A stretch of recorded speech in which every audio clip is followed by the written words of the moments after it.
परिभव नमवेष्टदोहं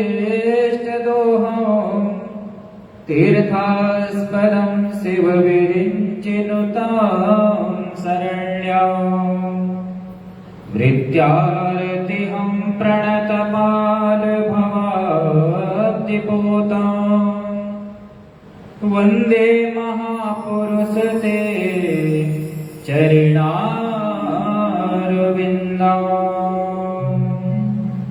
वंशी विभूषित करा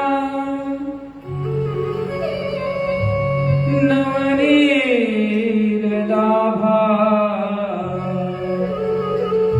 पीताम्बरा तरुणबिम्ब फलाधरोष्टा पूर्णेन्दु सुन्दर मुखा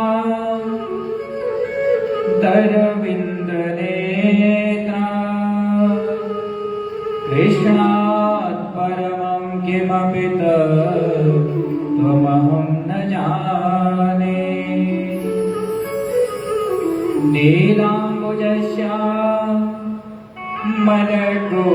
नीलाम्बुजश्यामलकोमलाङ्गं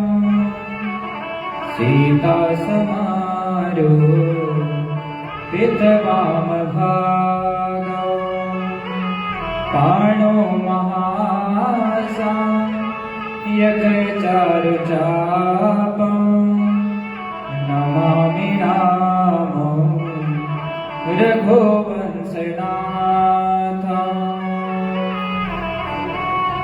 यस्याङ्गे च विभाति भूधरसुता देवामगमस्तके भाले बालविदुर्गवे च करला यस्योरसि व्यालरा सोऽयं विभूषणा सुरवरः सर्वाधिपा सर्वदा सर्वा सर्वगता शिवा शशिनिभा श्रीशङ्करा पातु माम् शारदा शारदाम्भोजा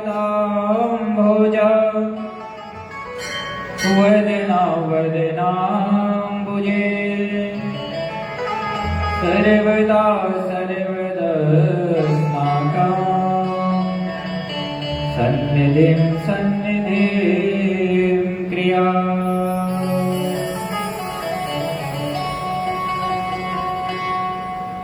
श्री गुरु चरण सरोज रज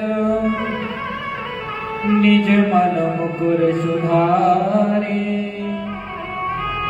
वरनहु रघुवर विमल जसो जो दायको फलचारी वरसाने की राधिका नंदगांव को श्यामा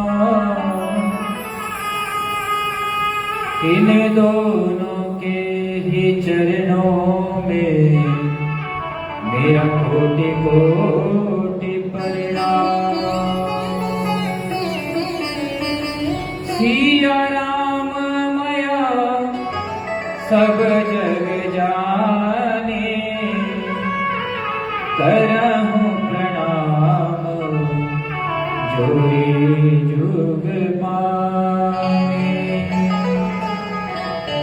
श्री राम जय राम जय जय राम श्री राम जय राम जय जय राम मंगल भवनया मंगल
नमः पार्वती पतये हरि हर महादेव।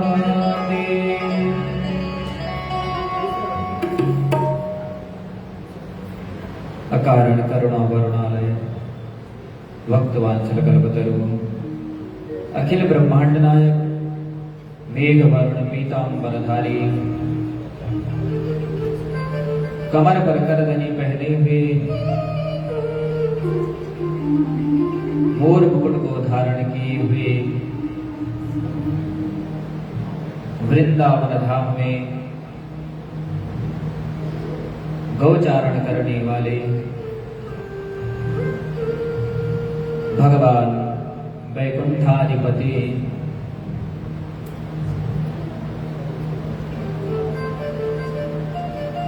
इस यज्ञ में विराजमान भगवान श्री वैकुंठाधिपति श्री कृष्णचंद्र की वांगमयी प्रतिमूर्ति श्रीमद् भागवत महापुराण इस यज्ञ में उपस्थित समस्त देव ऋषि एवं पितृगण इस यज्ञ के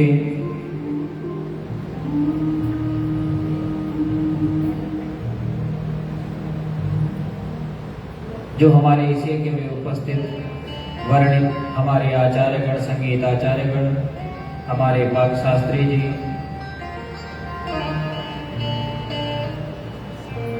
आज प्रथम दिवस की कथा में सभी का कोटि कोटि अभिनंदन करते हुए सभी देवी देवताओं के पावन श्री चरणों में कोटि कोटि वंदन करते हुए और आप समस्त जनमानस के सहयोग से जो ये पितृ भागवती यज्ञ हो रहा है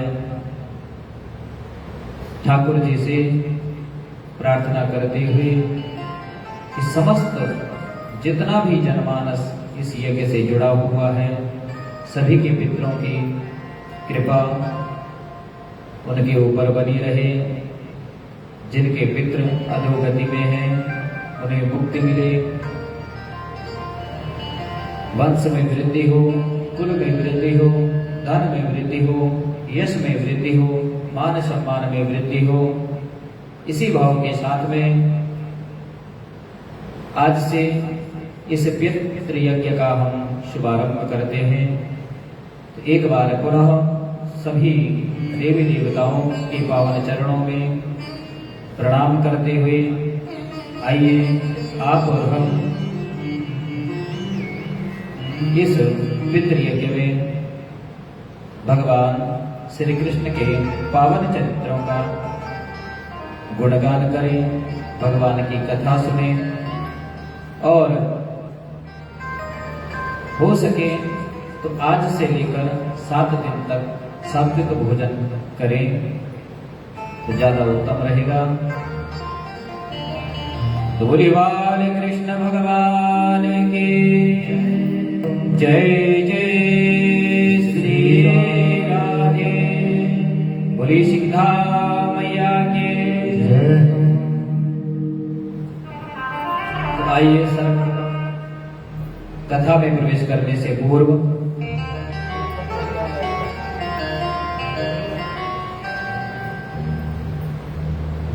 क्या करते हैं? भगवान के सुंदर नाम का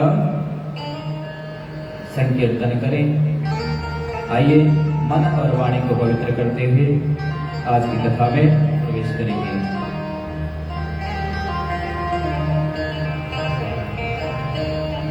हरि सुंदर नंद मुकुंदा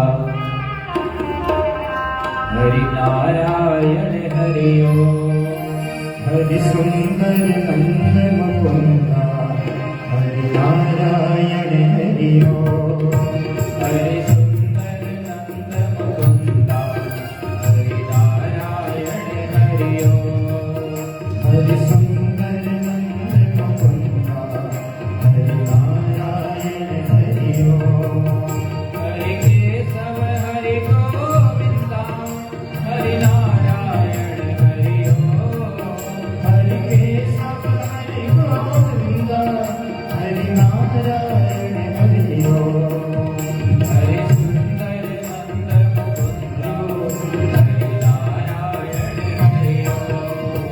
हरि सुंदर नंदन मुकुंदा हरि नारायण हरि ओम।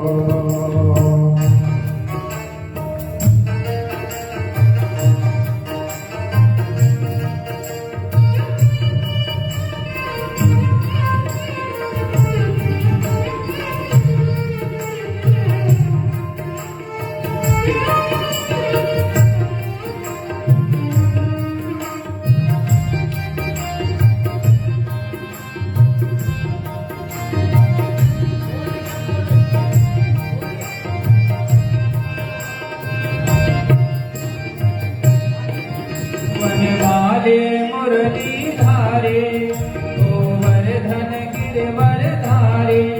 वनमाले मुरली धारे गोवर्धन गिरवर धारे। वनमाले मुरली धारे गोवर्धन गिरवर धारे। वनमाले मुरली धारे गोवर्धन गिरवर धारे। नित कर माखन चोरी गोपे मनहारे। नित नित कर माखन चोरी गोपी मनहारे। आओ रे गाओ रे गोकुल के प्यारे। आओ रे गाओ रे गोकुल के प्यारे। आओ रे कान्हा रे गोकुल के प्यारे। आओ रे कान्हा रे गोकुल के प्यारे। आओ रे नाचो रे रास रचाओ रे। आओ रे नाचो रे रास रचाओ रे। गाओ रे नाचो रे रास रचाओ रे। आओ रे नाचो रे रास रचाओ रे। हरि के सब हरि गोविंदा हरि नारायण हरि ओम। हरि के सब हरि गोविंदा हरि नारायण हरि ओम। हरि सुंदर नंद मुकुंदा हरि नारायण हरि ओम। हरि सुंदर नंद मुकुंदा हरि नारायण हरि ओम। हरि सुंदर नंद मुकुंदा हरि नारायण हरि ओम। हरि सुंदर नंद मुकुंदा हरि नारायण हरि ओम। हरि सुंदर नंद मुकुंदा हरि नारायण हरि ओम। हरि नारायण हरि ओम। हरि नारायण ओम। हरि नारायण हरि ओम। हरि नारायण हरि ओम। जय जय श्री राधे। तो आइए आज की कथा में प्रवेश करते हैं।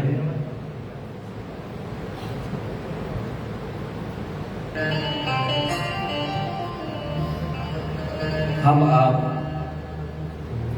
सभी बड़े भाग्यशाली हैं कि समय समय पर भगवान के गुणगान करने का, भगवान के कथा सुनने का अवसर हमें प्राप्त होता रहता है। और इस पितृपक्ष में पितरों की मोक्ष कामना के लिए या पितरों की कृपा के लिए आप हम सभी मिलकर इस यज्ञ को कर रहे हैं और भगवान की कृपा से सभी के सहयोग से ये यज्ञ सफल हो।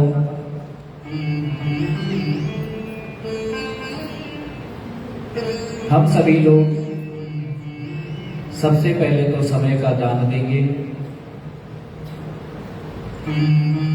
ये पितृ यज्ञ है और पितृ यज्ञ में देखो, जिन पितरों के आशीर्वाद से या पितरों की कृपा से आप हम सभी आज इस जगह पर है, इस मुकाम पर है, जिन्होंने हमें,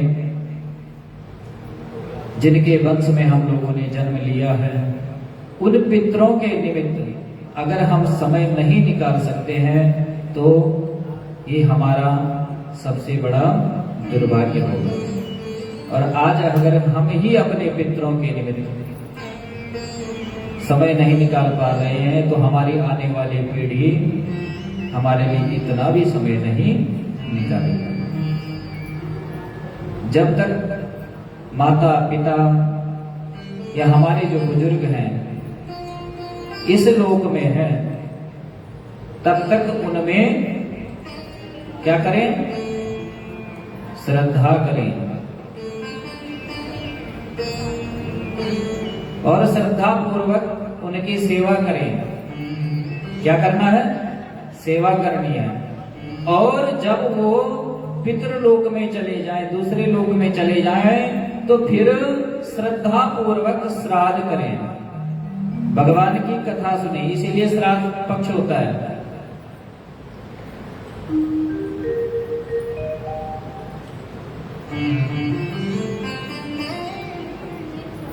आजकल भगवान सूर्य क्या है? दक्षिणायन है। और कन्या राशि पर क्या है? सूर्य है। जब कन्या राशि पर सूर्य भगवान होते हैं तो कहते हैं कि सूर्य की जो किरणें होती है वो कहाँ जाती है? सीधे पूरा उजाला जो है पितृलोक में जाता है। पितृलोक के ठीक सामने आ जाते हैं। और पितृलोक में जब उजाला होता है तो ये पितृपक्ष प्रारंभ हो जाता है। और ये 15 जो दिन है हम अपने पितरों के निमित्त निकालें। तो आइए आज की कथा में हम प्रवेश करते हैं। ये श्रीमद् भागवत महापुराण 18,000 श्लोकों की एक पावन संहिता है। कितने? 18,000 श्लोक। कथा में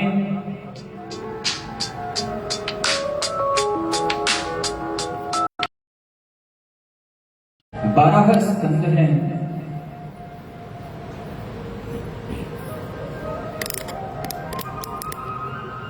और भगवान के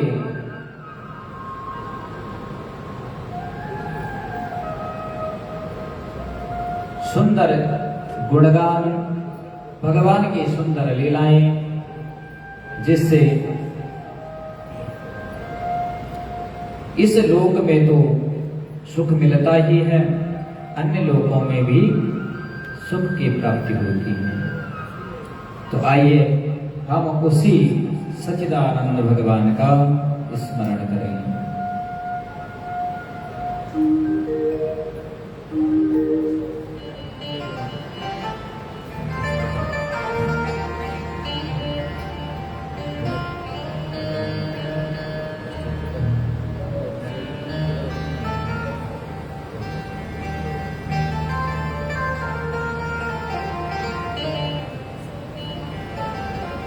भगवान का कैसा स्वरूप है?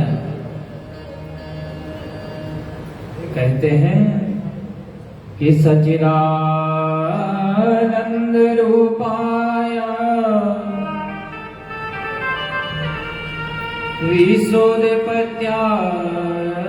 विशोधपत्यादिहेतवे तापत्रय विनाशाय श्री कृष्णाय वयं नमः। सच्चिदानंद स्वरूप। सच्चिदानंद क्या है? सत, चित्त और आनंद। सत्य क्या है? भगवान सत्य है, जो इस सृष्टि से पूर्व भी थे, जब ये सृष्टि चल रही है तब भी है, और जब ये सृष्टि का अंत हो जाएगा तब भी रहेंगे। तो वही सत्य है बाकी सब मिथ्या है। चित्त माने होता है प्रकाश, जो स्वयं के द्वारा ही प्रकाशमान हो और परम आनंद को देने वाले। ऐसे भगवान श्री कृष्ण चंद्र के पावन चरणों में हम सभी कोटि कोटि प्रणाम करते हैं।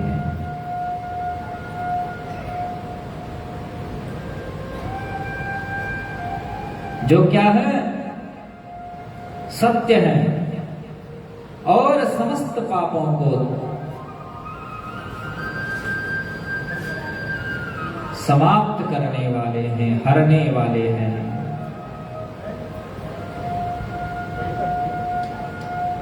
तो आप और हम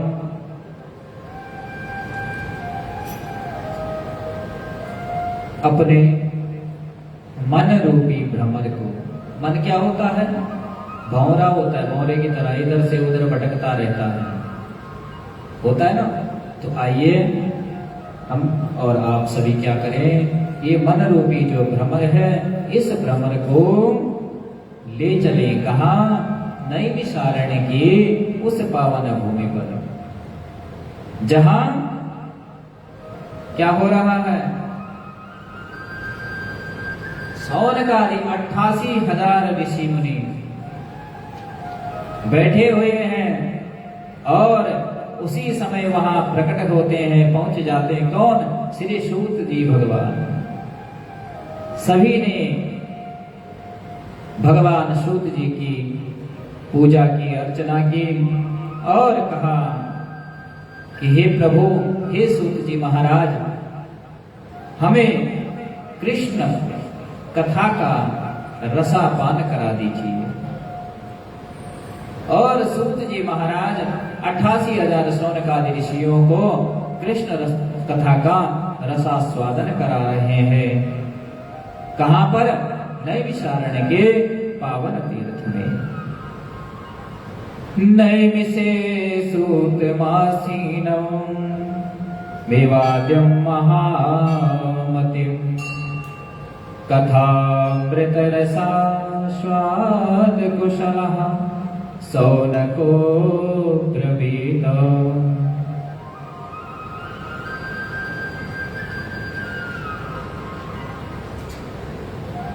सौनक आदि ऋषि जो है सूत जी से पूछ रहे हैं।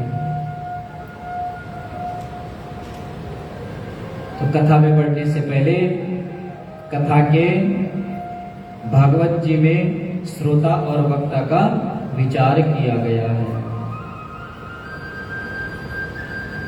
तो कहते हैं कि वक्ता कैसे हो?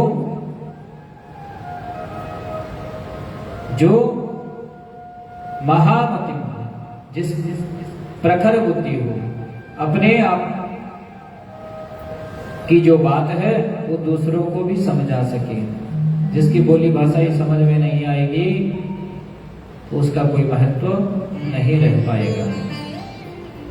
और भागवत जी से ही बोले, इधर उधर के गप्पे ना मारे, नहीं तो पितृमोक्ष नहीं हो पाएगा।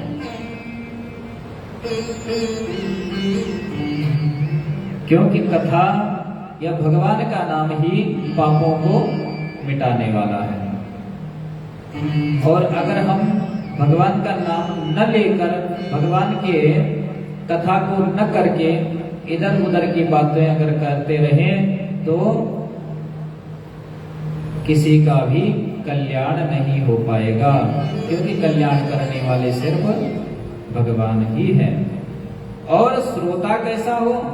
जो कृष्ण कथा रसास्वादन में कुशल हो। कैसा हो? जिसके मन में भावना हो कि आप कथा सुननी है और उसका ध्यान कथा में ही रहे।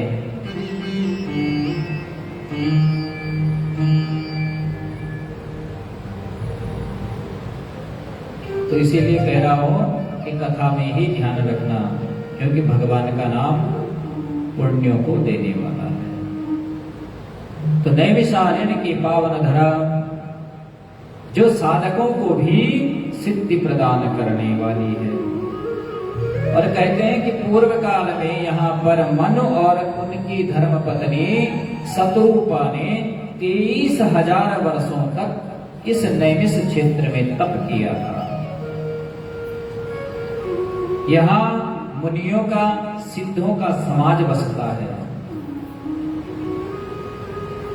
ऐसी उस पावन भूमि में कथामृत रसास्वादन में अत्यंत कुशल सौनक जी ने महामतिम प्रखर बुद्धि वाले सूत जी महाराज से प्रश्न किया। कौन सा प्रश्न किया? अज्ञान ध्वंस विध्वंस कोटि सूर्य समप्रभा सूताख्याय कथा सारं मम कर्ण रसायनम्। क्या प्रश्न किया कि हे सूत जी, जीव के हृदय में क्या है? अज्ञानता रूपी जो अंधकार है, उसको मिटाने के लिए आपके पास क्या है? कोटि सूर्य समप्रभा, करोड़ों सूर्य के समान ज्ञान रूपी प्रकाश है। अज्ञानता का जो अंधकार है वो किससे मिटता है? ज्ञान से। तो आपके पास करोड़ों सूर्य के समान ज्ञान रूपी प्रकाश है। इसलिए हे महाराज, कृपा करके अपने ज्ञान रूपी प्रकाश को क्या करो? हमारे हृदयगत जो अंधकार है उस पर डालो और उसको मिटा दो। इसलिए आप क्या करिए? हमें समस्त कथाओं का जो सार है उसको सुनाइए। और विवेकम कथम वर्धते, विवेक की वृद्धि कैसे होती है? वैष्णव जन माया से कैसे बचते हैं? घोर कलिकाल में मनुष्य आसुरी स्वभाव को प्राप्त कर चुके हैं, तो उनकी शुद्धि कैसे होगी? और कृष्ण प्राप्ति करम सस्वत साधन अधुना वद।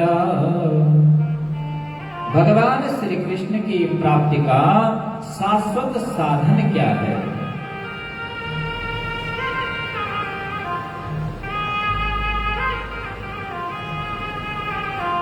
क्योंकि हे प्रभु, हे सूत जी, चिंतामणिर्लोक सुखम सुरद्रो स्वर्ग संपदा प्रयच्छते गुरुप्रीतो वैकुंठम योगी दुर्लभम। क्या कहते हैं कि चिंतामणिर्लोक सुखम सुरद्रो स्वर्ग संपदा। जो चिंतामणि है, चिंतामणि लोक सुखम प्रयच्छते, यदि हमारे पास चिंतामणि आ जाए तो क्या करें? जिस चीज का चिंतन करेंगे वो प्राप्त हो जाएगी। और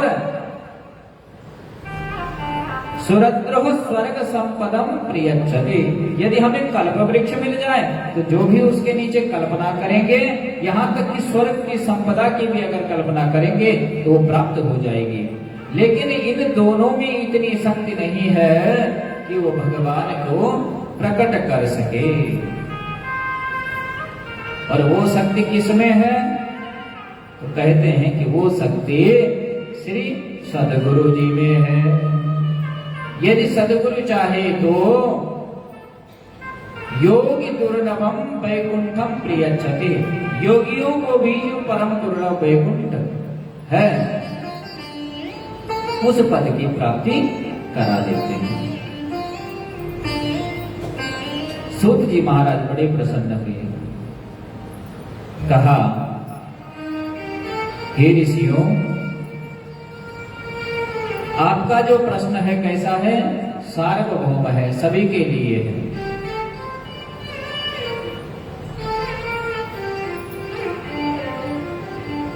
और आपके प्रश्न से इस जगत का मंगल होगा।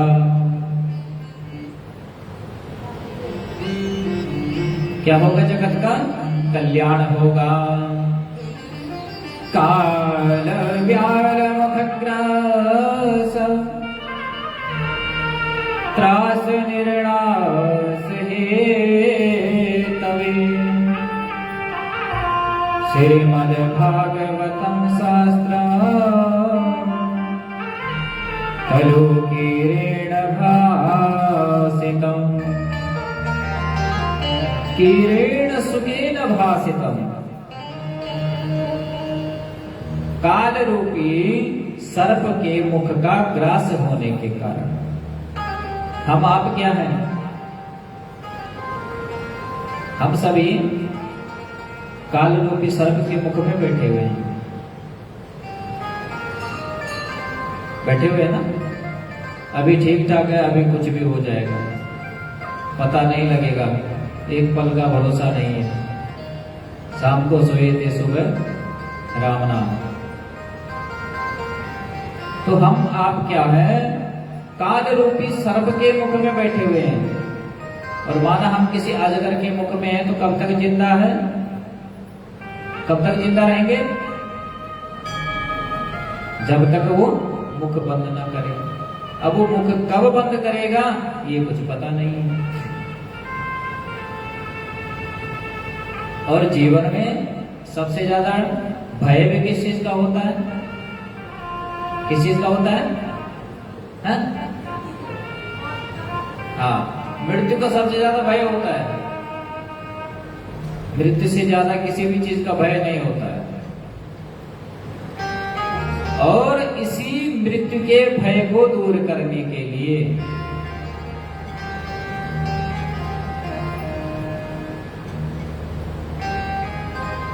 श्री सुखदेव जी महाराज ने क्या किया था? श्रीमद् भागवत कथा का प्रवचन किया था।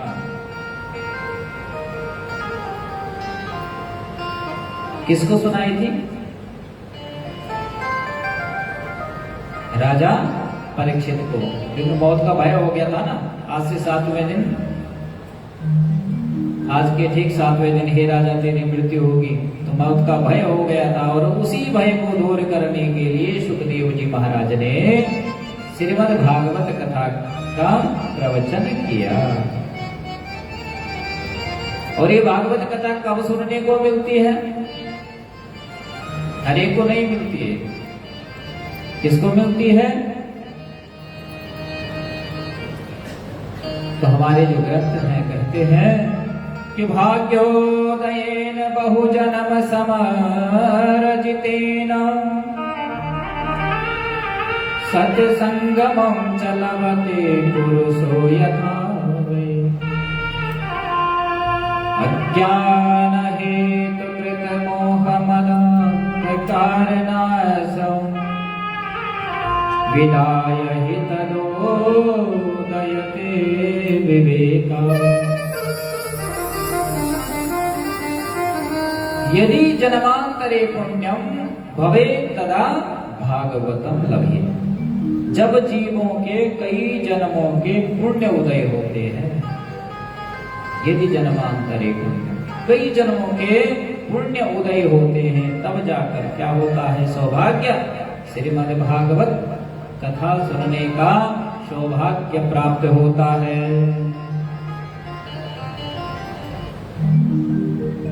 सूत जी महाराज कहते हैं कि परीक्षित कथा वक्तुम सभायां संस्थिते सुखे सुधा कुंभं गृहीत्वैव देवास्तत्र समागमम्। सूत जी कह रहे हैं कि हे सौनकादि ऋषियों, जब श्री सुखदेव जी महाराज कथा सुना रहे थे किसको? राजा परीक्षित को। किस चीज के लिए? मृत्यु भय को दूर करने के लिए, तो उसी समय क्या हुआ, सभी देवता वहां पहुंच गए। क्या लेकर? अमृत कलश को लेकर। क्योंकि देवता क्या होते हैं? स्वकार्य कुशला सर्वे, अपने कार्य को कराने में और करने में बड़े कुशल होते हैं, बड़े चतुर होते हैं। और सभी देवता पहुंच गए अमृत कलश को लेकर, और स्वकार्य कुशला सर्वेश्वरा सुखमुन्नत्वः। सुखदेव जी को नमस्कार किया, प्रणाम किया देवताओं ने, और कहा, क्या कहा कि इमाम सुधाम गृहीत्वैव तथा सुधाम प्रयच्छस्व। महाराज गुरुदेव ये अमृत कलश लाए हैं, और ये अमृत कलश किसको दे दीजिए? राजा परीक्षित को दे दीजिए, क्योंकि अमृत पीने से क्या हो जाएगा? अमर हो जाएगा। इसलिए अमृत कलश इसको पिला दो, और हमें कथामृत पिला दो। जो कथामृत आप इसको कथा इसको सुना रहे हो, वो हमें सुना दो, और इसको अमृत पिला दो। क्योंकि मृत्यु भय है ना इसको, अमृत पिएगा तो उसके बाद ये मरेगा नहीं। जैसे ही सुखदेव जी ने सुना तो सावधान हो गए, क्योंकि कभी भी कोई अपनी बहुमूल्य चीज अगर दे रहा है कि इसके बदले मुझे ये दे दे, तो समझ जाना चाहिए कुछ ना कुछ गड़बड़ हो सकती है।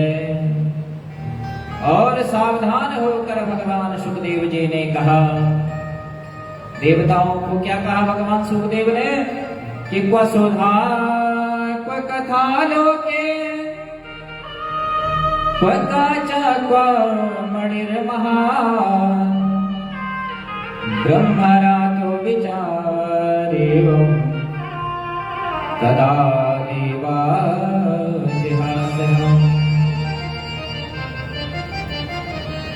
कि कहां संसार में अमृत और कहां ये कथामृत। अमृत को पीने के बाद भी पुनः क्या हो सकता है? जन्म मरण हो सकता है। लेकिन कथामृत से जन्म मरण का बंधन छूट जाता है। तो शुकाचार्य जी कहते हैं कि जैसे कांच और मणि की तुलना नहीं हो सकती, वैसे ही सुधामृत और कथामृत की तुलना नहीं हो सकती। कथामृत के सामने ये अमृत भी क्या है? कांच के समान है। और ये जो भागवत जी की कथा है, ये क्या है? मणि है। इसलिए इन दोनों का कोई, क्योंकि मोल भाव भी बराबर बराबर में ही होता है। और देवताओं को अभक्त जानकर वहां से लौटा दिया। सभी देवता ब्रह्मा जी के पास पहुंच गए। महाराज पूरी कहानी सुना दी। सुखदेव जी ने हमें कथामृत नहीं दिया, तो ब्रह्मा जी ने क्या किया? सत्य तुला मंगाई। एक तरफ सत्य तुला पर भागवत जी को रखा गया, दूसरी तरफ समस्त जितने भी साधन थे सब रखे गए। लेकिन भागवत जी का जो पलड़ा था वो भारी रहा, अन्य सभी साधन हल्के रहे। और तब ब्रह्मा जी ने उद्घोष किया कि मेनिरे भगवद्रूपम शास्त्रम भागवतम कलो पठना श्रवणा सद्यो वैकुंठ फलदायकम्। कलो भागवतम शास्त्रम पठनात् श्रवणात् सद्यः वैकुंठ फलदायक। ये जो श्रीमद् भागवत है ये साक्षात भगवत स्वरूप ही है। कलयुग में इसको पढ़ने से सुनने से मुक्ति की प्राप्ति होती है। ये मुक्ति का दान देने वाला है कौन? श्रीमद् भागवत।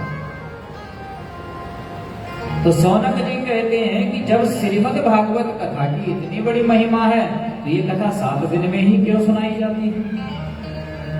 तो सूत जी कहते हैं कि यद्यपि श्रीमद् भागवत कथा तो नारद जी ने सबसे पहले ब्रह्मा जी से सुनी थी। किससे? ब्रह्मा जी से। लेकिन जो सप्ताह श्रवण की विधि है, ये जो 7 दिन की कथा की विधि है, ये किससे सुनी?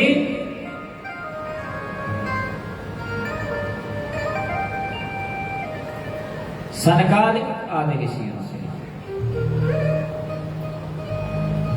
किससे सुनी? सनकादिक आदि ऋषियों से। ये सनकादिक जो ऋषि हैं कौन है? किसके पुत्र हैं? ब्रह्मा जी के मानस पुत्र हैं। सबसे पहले जब ब्रह्मा जी ने मानसी सृष्टि की करने की सोची तो सबसे पहले किसको? सनकादिकों को प्रकट किया। ये सनकादिक कौन कौन है? सनक, सनंदन, सनातन और सनत कुमार। 4 ऋषियों को प्रकट किया और कहा कि चलो सृष्टि करो। चारों ऋषियों ने कहा हम तो महाराज भजन करेंगे और चल भजन करने। एक बार की बात है, बद्री विशाल में नारद जी की सनकादिकों से भेंट हुई। कैसे? कि एकदा तो विशाल आया चत्वार ऋषयो मला सत्संगार्थं समायात तद्रसो तत्र नारदम्। चारों निर्बल महात्मा सत्संग के लिए आए। कहा? विषादपुरी में, बद्रीनाथ धाम में। और वहां पर उन्होंने देखा, क्या देखा? किसने देखा?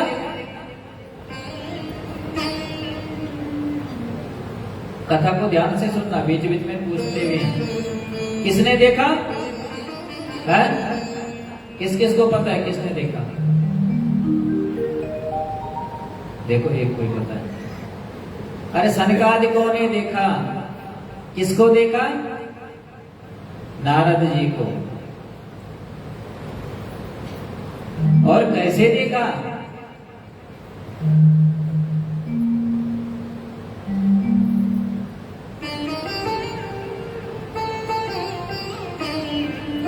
एक बार जो है नारद जी बड़े उदास मन से जो है बद्री विशाल की ओर जा रहे हैं। और जब सनकादिकों ने देखा तो आवाज लगाई, अरे नारद जी ठहरो, क्यों उदास हो?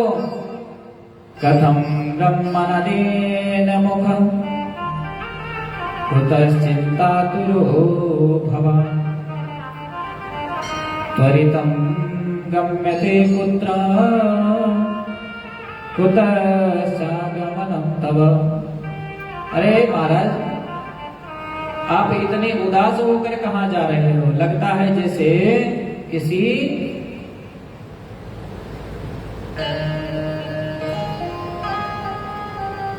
जो लालची व्यक्ति होता है उसका धन लूट लिया हो, या कह सकते हैं कि किसी दरिद्री का अगर धन लूट लिया जाए।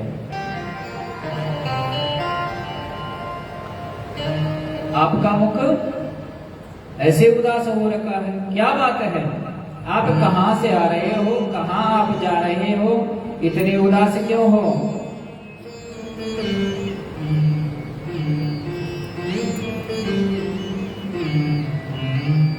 हे नारद जी, आप बड़े उदास लग रहे हो।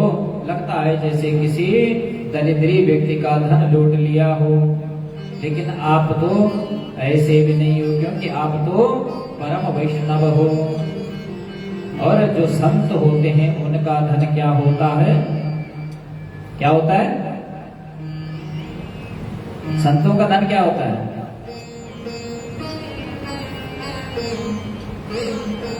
कबीरा सब जग निर्धना, धनवंता नहीं कोई। धनवंता सोई जानिए, जापै राम नाम धन्य हो। जिसके पास भगवान के नाम का धन हो, उसी को धनवान समझना चाहिए। इसलिए संतों का धन क्या है? भगवान नाम है। कहते हैं हमारो धन राधा,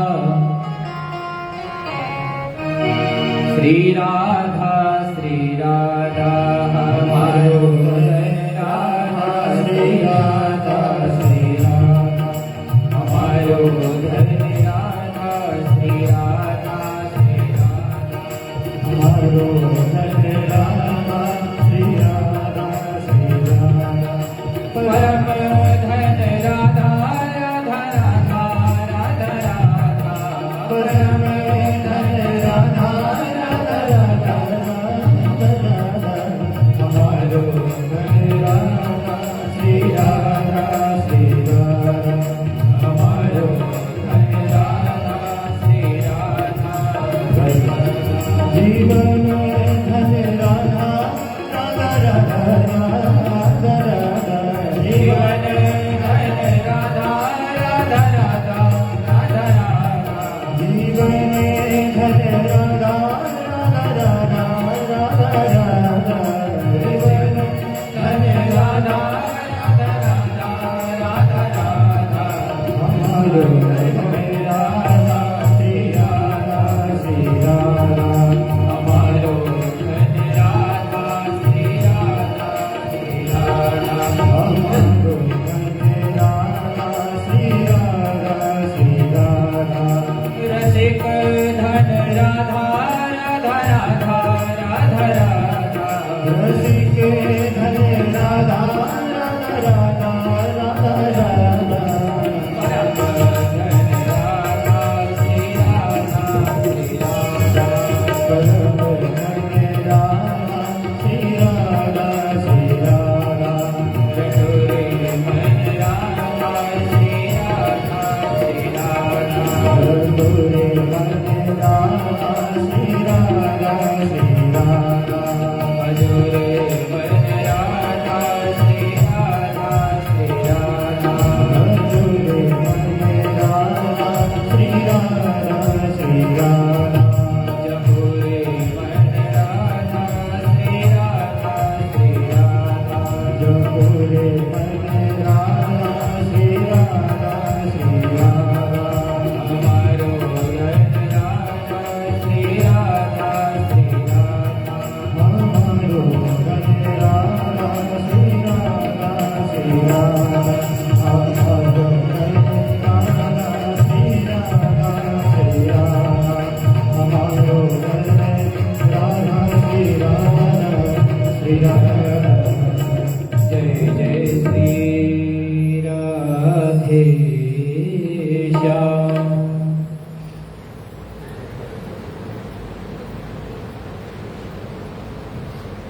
तो नारद जी ने कहा कि हे कुमारों, किसको? सनत कुमारों को। जो सनकादिक ऋषि थे उनको कहा कि महाराज, मेरा कोई धन नहीं लूटा गया। मैं भी तो आपकी तरह ही सत्संग का प्रेमी हूं। कैसा हूं? सत्संग प्रेमी हूं। जैसा आपका व्यसन है, क्या है? कि आशा बसन व्यसन यह नहीं, रघुपति चरित कोई तह सुनाए। जहां जहां भगवान के नामों की की चर्चा हो, गुणगान हो, कीर्तन हो, भजन हो, वहां वहां मैं चला जाता हूं, वही मेरा भी व्यसन है। और हे महाराज, हे सनकादिकों, सत्संग की इच्छा से मैं भी इस धरती पर आया था, इस मृत्यु लोक में आया था। कहां कहां गया कि पुष्करम च प्रयागम च काशीं गोदावरी तथा हरि क्षेत्रम कुरुक्षेत्रम श्रीरंगम सेतुबंधना। नाना तीर्थों में मैंने विचरण किया, लेकिन कहीं भी शांति नहीं मिली। क्यों नहीं मिली? कि सत्यमनास्ति तपसोचम दयादानम न विद्यते उदरम भरिणो जीव वराकाकूटभासिणः।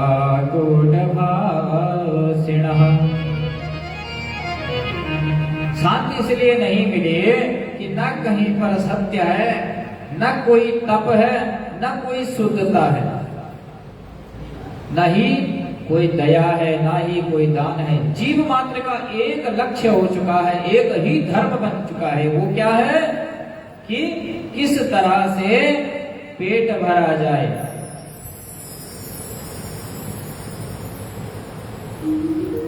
धीरे धीरे क्या हो रहा है, सभी का एक ही धर्म हो रहा है, किस तरह से जो है सब कुछ मेरे पास आ जाए, दूसरा चाहे भूखे मर जाए।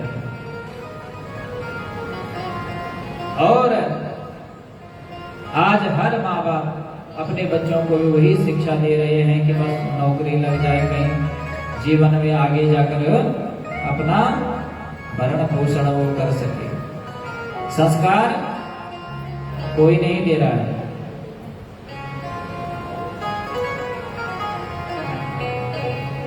और महाराज, इस प्रकार मैं कलयुग के दोषों को देखता हुआ आगे चल रहा था। पहुंचते पहुंचते पहुंच गया कहा, भगवान की क्रीड़ा स्थले श्री धाम वृंदावन में। और जब मैं वृंदावन में आया तो मैं वहां पर क्या देखता हूं कि एक युवती स्त्री के पास दो वृद्ध पड़े हुए। कौन कह रहा है? कौन कह रहा है?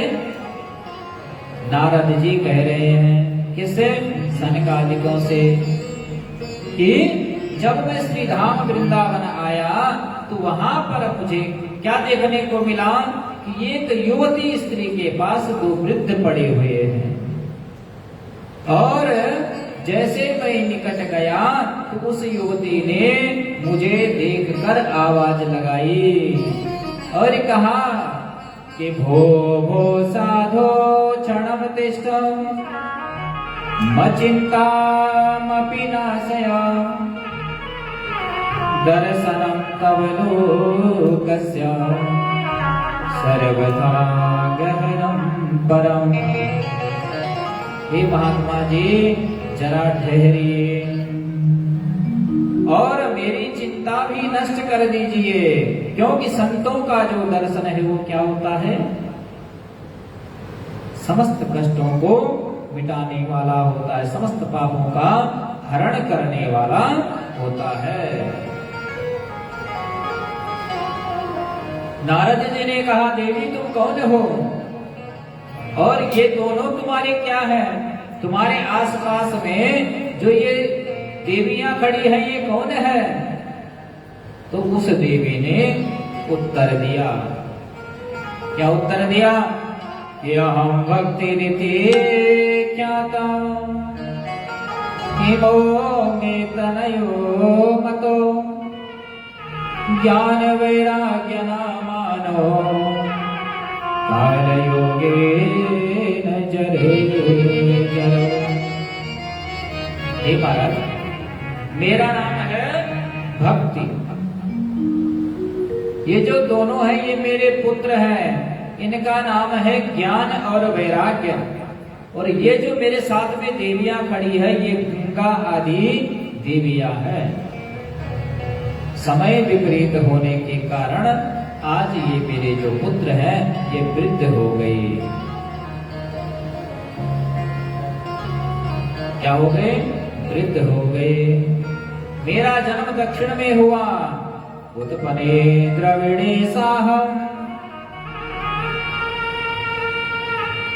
वृद्धि कर्णाटके गतम्, क्वचित् क्वचित् महाराष्ट्रे गुर्जरे जीर्णतां गताम्। कर्नाटक में मेरा पालन पोषण हुआ, महाराष्ट्र में मैं कहीं कहीं पर महाराज सम्मानित हुए, किंतु कांचन लोभी गुजरात प्रदेश तक आते आते मैं जीर्ण शीर्ण हो गई। जैसे तैसे करके वृंदावन पहुंची, और जब वृंदावन में आई मैं तो सुंदर युवती हो गई, लेकिन मेरे पुत्र यहाँ पर उनको कोई नहीं पूछता, कोई फर्क नहीं पड़ा, वो वृद्ध हो गए। और महाराज अगर आपने मेरे पुत्रों को स्वस्थ नहीं किया तो इदं स्थानं परित्यज्य विदेशं गम्यते गता, मैं चली जाऊंगी। कहा? इस स्थान को छोड़कर विदेश चली जाऊंगी, कहीं अन्यत्र मैं चली जाऊंगी। तो नारद जी कहते हैं, हे देवी तुम चिंता मत करो, ये युग का ही धर्म है, कलयुग का धर्म है। इस कराल कलिकाल के कारण सदाचार योग तप सब नष्ट हो गया, और वर्षे वर्षे क्रमाजातः मंगलम नापि दृश्यते। धीरे धीरे जैसे समय गुजरेगा, धीरे धीरे अच्छे अच्छे काम या मंगल दिखना दूभर हो जाएगा। तो भक्ति देवी कहती है कि हे महाराज ऐसा क्यों? नारद जी कहते हैं, देवी इस वृंदावन धाम के संयोग से तुम युवती हो गई, क्योंकि इस वृंदावन में क्या है? भक्ति है, अभी भी भक्ति है, इसलिए तुम युवती हो गई। लेकिन तुम्हारे पुत्र भी कष्ट से नहीं छूटे। तो भक्ति देवी कहती है कि हे महाराज, जब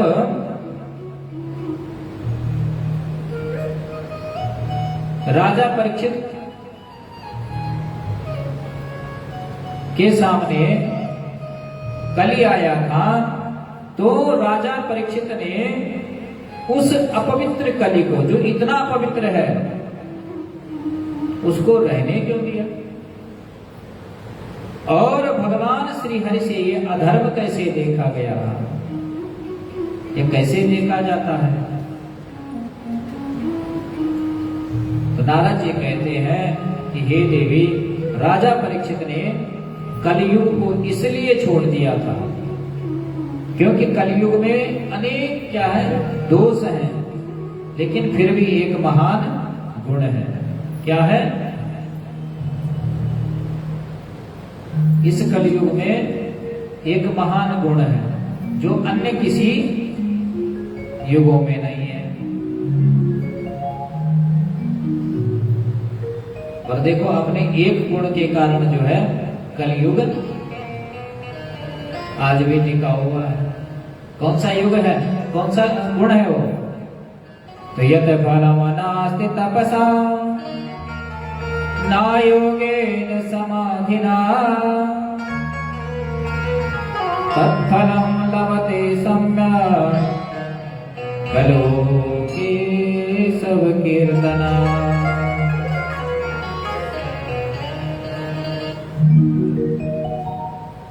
ये जो कलयुग है, इसका सबसे बड़ा गुण है। कौन सा गुण है? ये कल युग केवल नाम आधारा, कलयुग केवल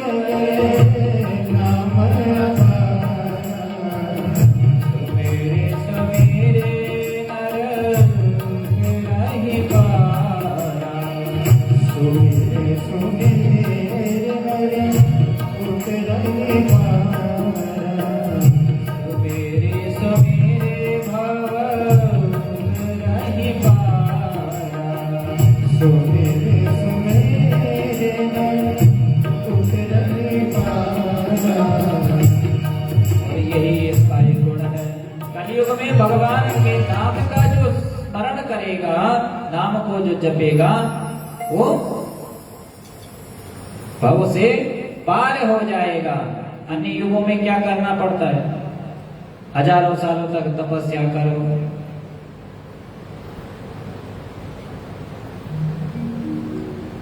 बड़े बड़े ऋषि मुनि योगी जो है वर्षों वर्षों तक तप करते हैं, ध्यान लगाते हैं, फिर भी भगवान प्रसन्न होते हैं कि नहीं होते, वो कोई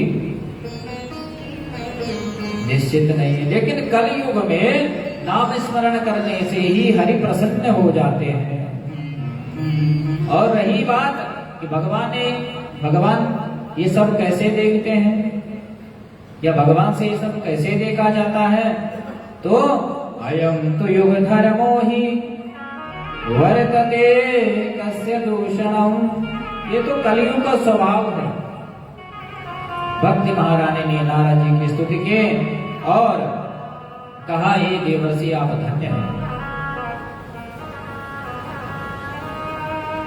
आप धन्य है। जयति जगति माया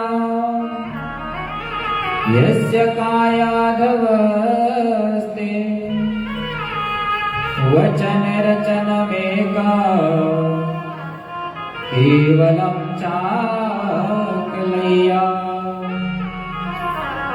ध्रुव पदमपि यातो यत्कृपातु ध्रुवम्, सकल कुशल पात्रम् ब्रह्मपुत्रं नतास्मि। हे देवर्षि नारद आप धन्य हैं, आप जैसे संतों का दर्शन समस्त सिद्धियों का कारण होता है।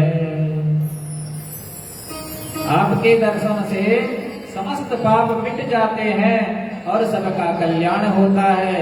जैसे आपके एक ही उपदेश से क्या हुआ, प्रहलाद जी ने माया पर विजय प्राप्त कर लिया, ध्रुव जी ने ध्रुव पद को प्राप्त किया। हे मंगलमय ब्रह्मपुत्र, मैं आपको नमस्कार करती हूँ। तो नारद जी कहते हैं, हे देवी तुम चिंता मत करो, तुम बेकार परेशान हो रही हो, मैं इनको ठीक कर दूंगा, चिंता मत करो। और नारद जी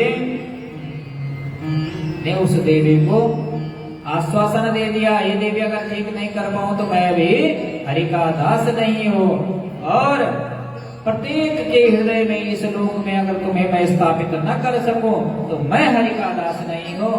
और ये कहकर नारद जी ने ज्ञान और वैरागी के पास पहुंच गए और कहने लगे, मुखम संयोज करणांते शब्दमुच्चय समुच्चरन् ज्ञानम प्रबोध्यतां शीघ्रं रे वैराग्यम प्रबोध्यताम्। जोर जोर से चिल्लाने लगे नारद जी, उठो रे ज्ञान, उठो वैराग्य। जब दोनों नहीं उठे तो नारद जी ने क्या किया, वेद वेदांत घोषेश गीता पाठेर मुहुर्मुहु, बार बार वेद वेदांत गीता जी का पाठ करने लगे। दोनों एक क्षण के लिए आंखें खोले और फिर आलस्य के कारण सो जाए। नारद जी परेशान हो गए, क्या होगा, गीता का पाठ भी कर दिया, वेद वेदांत सुना दिया, लेकिन ये तो जाग ही नहीं रहे, क्या किया जाए। उसी समय आकाशवाणी हुई,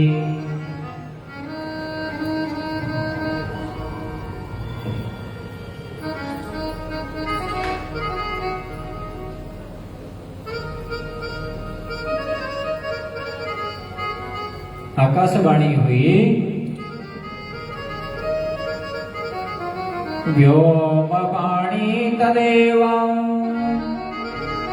उन्मार्षे विद्यतामिते उद्यमा सफलस्तेय भविष्यति न संशयः।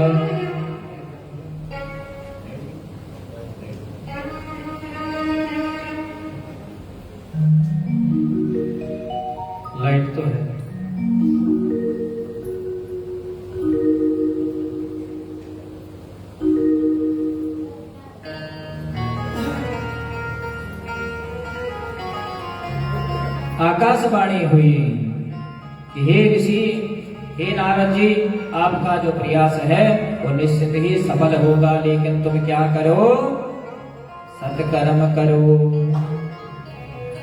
अब नारद जी ने सोचा, अब तक कौन सा मैं बुरे कर्म कर रहा था, ये भी तो सत्कर्म ही था, क्या किया जाए। नारद जी चल पड़े और जैसे ही नारद जी ऋषि मुनियों के पास पहुंचे तो ऋषि मुनि घबरा गए।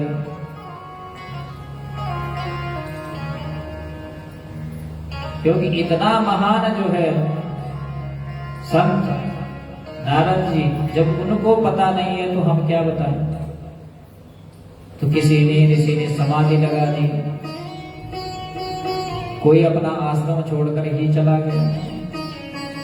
तीनों लोगों में हाहाकार मच गया कि सत्कर्म क्या है।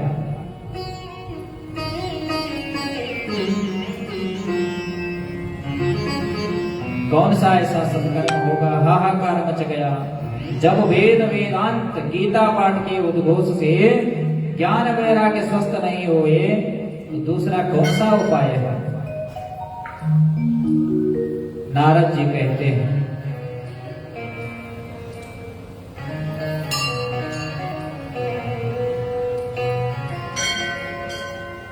हे महानुभावों, मैंने सोचा जब कोई उत्तर नहीं दे पा रहा है तो मैं क्या करूं, बद्री विशाल में जाकर तपस्या करूं, भगवान प्रकट होंगे तो भगवान से ही पूछूंगा। और इसी उद्देश्य से मैं यहाँ आया था। तब तक आप महापुरुषों के दर्शन हो गए और आप तो पूर्वजों के भी पूर्वज हो। भगवान के परम प्रेमी हो कि सदा वैकुंठ निलया हरि कीर्तन तत्पर लीलामृत रसो नमत्तः कथा मात्रे जीविना।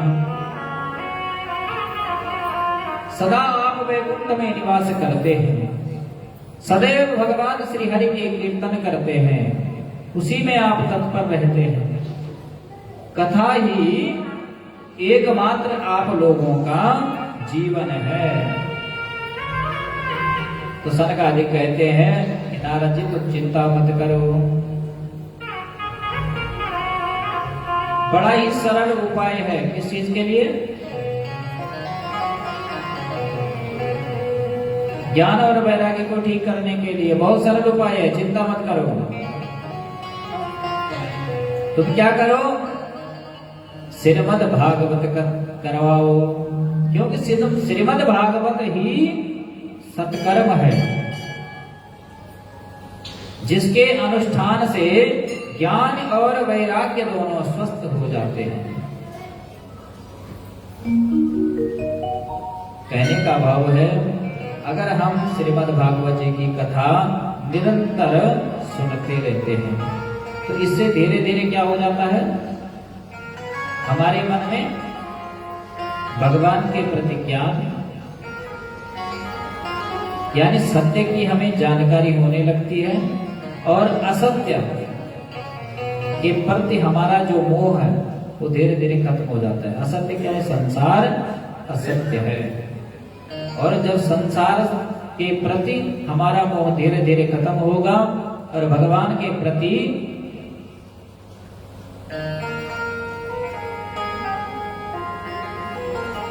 हमारा मोह हो जाएगा। हमारा मोह किस में होना चाहिए? भगवान में। तो किस में नहीं होना चाहिए? संसार में। लेकिन हमारा विपरीत होता है, इसलिए दुखी रहते हैं।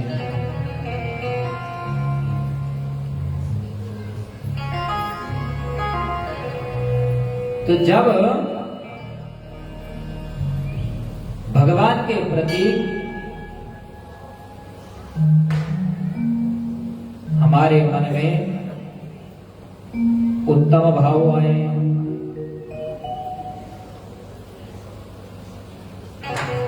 भगवान की हम कथा सुनेंगे तो धीरे धीरे उसकी जानकारी होगी, किसके? भगवान की।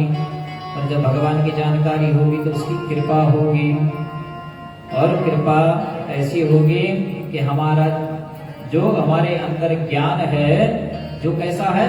सुप्त अवस्था में सोया हुआ है, वो जागृत होगा। और जब ज्ञान जागृत होगा तो धीरे धीरे संसार के प्रति वैराग्य हो जाएगा और भगवान के प्रति अनुराग हो जाएगा। और जब ज्ञान और वैराग्य ये दोनों प्रबल हो जाए, स्वस्थ हो जाए, तो भक्ति मिलेगी भगवान की। और भक्ति मिल गई तो भगवान की क्या है? अर्धांगिनी है। कौन? भक्ति देवी। जब भक्ति हमारे हृदय में निवास करने लगेगी तो भगवान को आना ही पड़ेगा। इसलिए अगर भगवान को प्राप्त करना है तो सबसे पहले हमारे मन में भक्ति आनी चाहिए। भगवान को बुलाने की आवश्यकता ही नहीं है, वो अपने आप आएगा, लेकिन भक्ति होनी चाहिए। तो बोले बांके बिहारी लाल की। श्रीमद् भागवत कथा के पश्चात ज्ञान और वैराग्य से संयुक्त भक्ति घर घर और जन जन में विहार करेगी। इसलिए तुम क्या करो? ये सत्कर्म करो कि सत्कर्म सूचको नूनम ज्ञान यज्ञ स्मृतो बुधे श्रीमद् भागवतालाप सतुगीता सुखादिभिः।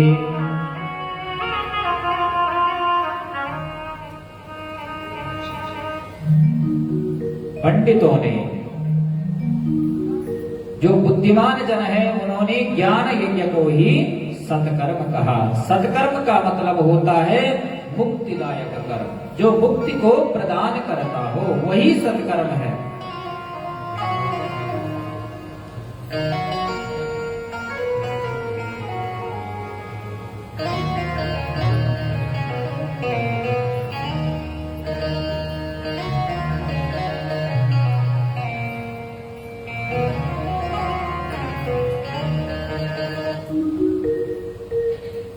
जनरेटर चला दो।